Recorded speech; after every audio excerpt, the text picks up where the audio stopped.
आई,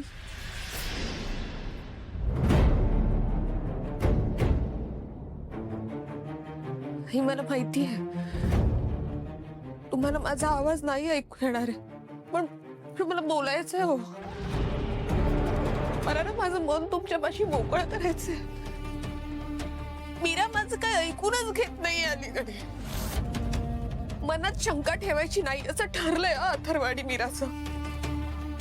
तरी ती तुमच्यावर संशय घेतीये. बरं मी तिला सांगितलं की मीरा नाही, आई तशा नाहीयेत, पण ती माझं ऐकतच नाहीये, काही माझ्याशीच बोलत नाहीये.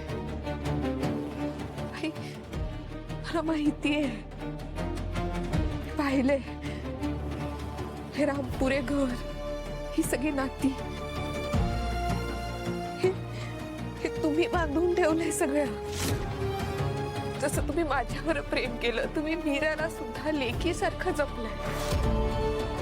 तरी ती असं का वागतेय ना मला खरंच कळत नाहीये. पण एवढं नक्की की तिचा गैरसमज झालाय. फक्त गैरसमज तिचा नाही, तुझा झालाय अंबिका.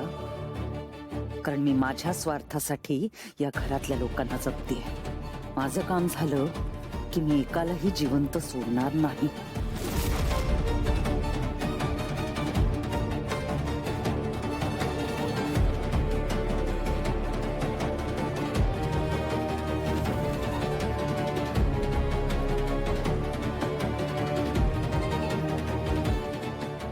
तुम्हाला माहितीये माझा महागौरी मातेवर किती विश्वास आहे, आणि माझ्यासाठी तुम्ही तिच्यासारख्याच आहात, खऱ्या आणि पवित्र. माझा पूर्ण विश्वास आहे तुम्ही कधीच खोटं नाही बोलणार.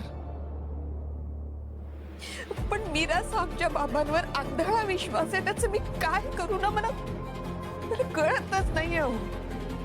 त्या शिवनाथला मी बंधनात ठेवलंय. या दोघीत सगळं सुरळीत व्हायच्या आधी मला सोक्षमोक्ष लावायचंय. पण ही इथे असताना मी मार्जरीकडे कशी जाऊ?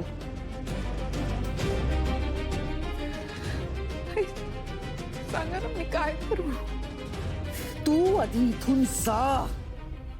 मला मार्जरीकडे जायचंय. जा तू.